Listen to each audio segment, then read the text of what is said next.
Senhora Presidente Ad-hoc, vereadora Mari Vieira, as vereadoras, os vereadores presentes, os que nos acompanham pelas redes sociais, a imprensa local. Em particular, cumprimento ao vereador Júlio Flores, que é a primeira vez que nós convivemos, eu estou retornando. O vereador Fernando Anselmo também, que está retornando por um período. Nós estivemos não presentes no mês anterior, mas com certeza o vereador Batista, que tem muita experiência de parlamento, com certeza ele nos representou muito bem a nossa linha partidária, o nosso mandato, porque é uma pessoa muito bem sintonizada com os anseios, principalmente dos setores populares do município. Bom, nesse nosso retorno, muitas coisas aconteceram. Sobre questões específicas do município, eu pretendo falar, inclusive, vereador Júlio, o senhor que ocupava a Secretaria Adjunta de Saúde, mudou-se o titular da área, e, na sequência, eu pretendo, inclusive, falar mais, de uma maneira mais aprofundada sobre o assunto, até porque também nós somos da área, assim como o senhor também o é. Mas, neste momento, duas questões, entre as várias, me chamam a atenção, presidente. Primeiro, essa situação insólita que ocorre em São José, que pelo menos nos últimos tempos, um vereador ocupar, mesmo que interinamente, a cadeira do Executivo Municipal. Eu acho que fazia tempo que isso não ocorria no município de São José, né? Aí os historiadores, o vereador Carlos da Celina, até, para a gente ver qual foi a última passagem, né? E qual é a importância desse fato? A prefeita até foi para Bogotá para ver um projeto de mobilidade. O vice-prefeito, por uma questão legal, está usufruindo da possibilidade das suas férias, e a normalidade continua. E isso é importante. E por que eu estou traçando esse paralelo? Primeiro que não é segredo para ninguém que tanto a prefeita, como o atual presidente da Câmara, como também o vice, e mesmo esse que está interinamente ocupando a presidência da Câmara, são de correntes políticas, né? São de frentes políticas diferenciadas. E nem por isso,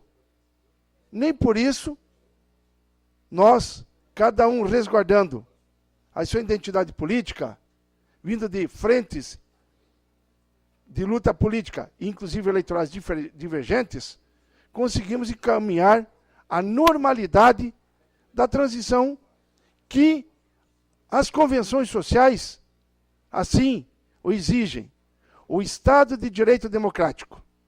E isso é importante.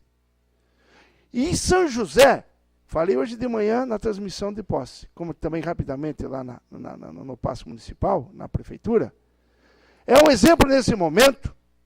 Por quê? Porque nós passamos um outro momento muito importante, mesmo licenciado, mas estava na frente política. E qual é o problema?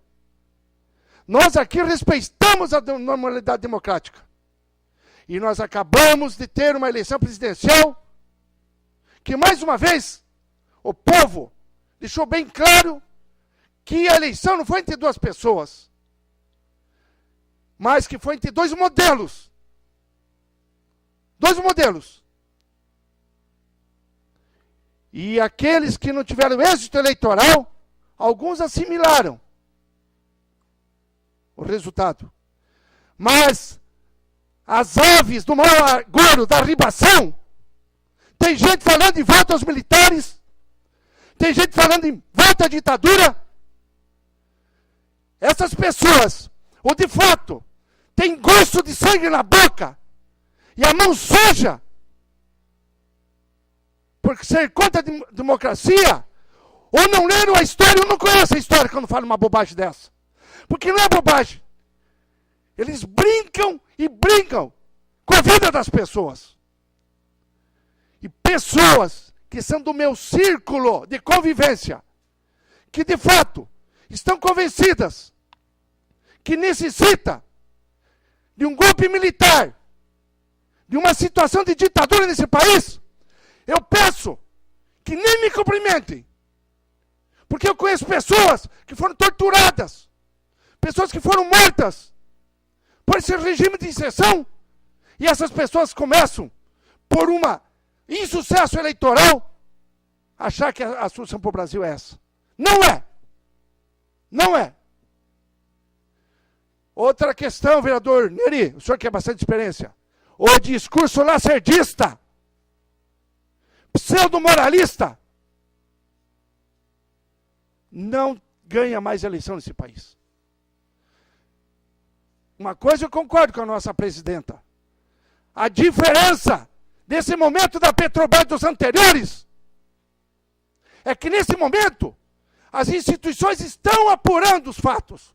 Vão apurar outros e vão continuar. Nesse momento. Ou vocês vão dizer que a Petrobras no passado não teve esse problema. A privatização das teles, a privatização da Vale do Rio Doce, esse sim foi um lesa-pátria. Esse sim foi entreguismo. A diferença é que agora está sendo apurado e tem gente punido. Por uma parte, eu saúdo a imprensa e a liberdade de expressão. Mas a gente sabe que mais de 70% dos órgãos de comunicação no Brasil pertencem somente a 6 famílias. E essas 6 famílias, utilizando uma concessão pública, eles atacam como partido político. E depois querem se defender como liberdade de expressão. Atacam como partido político. Agem como partido político.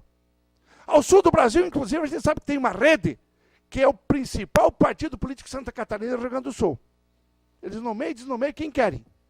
E fizeram um pouco, muita coisa, inclusive, em alguns momentos dessa Câmara. Eles, inclusive, na verdade, acabam entendendo o interesse de quem lucra, que é alguns empresários que são donos de comunicação, e de seus patrocinadores. Nós mesmos aqui na Câmara já presenciamos isso. Teve uma ação aí que tinha um patrocinador muito forte e eles daram e falar mal da Câmara, vereadora presidenta, no momento. Então, o Brasil avançou e continua avançando. Quem fez mal feito que seja punido. Mas o povo fez uma escolha correta. E detalhe, esse negócio de divisão, a turma não sabe ler número. Por quê? Por exemplo, a presidente Dilma teve mais de 26 milhões de votos no Sudeste e no Sul. Não vou falar nem no Centro-Oeste. E 24 milhões de votos no Nordeste. Aliás, a diferença, na verdade, a mais no Sul e no Sudeste para a presidente Dilma foi 1.958.000 votos. A mais no Sul e no Sudeste. Agora, se não souberam fazer inclusão social, e o povo está continuando fazendo aposta em inclusão social. E o que foi bom desse processo político, e é bom que o processo político se dê, primeiro, que o financiamento de campanha não permite mais que empresas doem dinheiro. E o senhor Gilmar Dantas, que é parente do senhor Daniel Mendes, eu sempre faço esse trocadilho, porque os dois são almas gêmeas, o Gilmar Mendes com o Daniel Dantas, está no Supremo, já tem 6 votos para não ter mais financiamento de empresa. Só essa medida, vereador Moacir, já resolveria grande parte dos problemas da eleição no Brasil. E também o Supremo, ele podia ter se manifestado impedindo as coligações das proporcionais de vereador, deputado estadual, deputado federal. E aí somente 9 ou 10 partidos teriam representação no Congresso. Mas o senhor Gilmar Mendes pediu vistas, sentou em cima e não deixa ir à frente. Eu estou levantando essas questões, que é muito sério o que está acontecendo. É muito sério. E, para muita gente, a eleição parece que não acabou, e logo temos 4 anos. Então, São José hoje é um exemplo. Pessoas de frentes partidárias diferenciadas, concepções políticas outras, sabem conviver com o Estado de Direito Democrático. E nisso eu sou intransigente.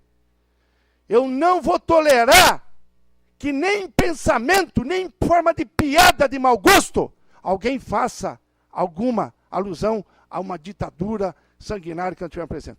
Então, vereador Chico, eu lhe cederia a parte, mas infelizmente só tenho 3 segundos, e na sequência, com certeza, com muito prazer, quero escutar Vossa Excelência.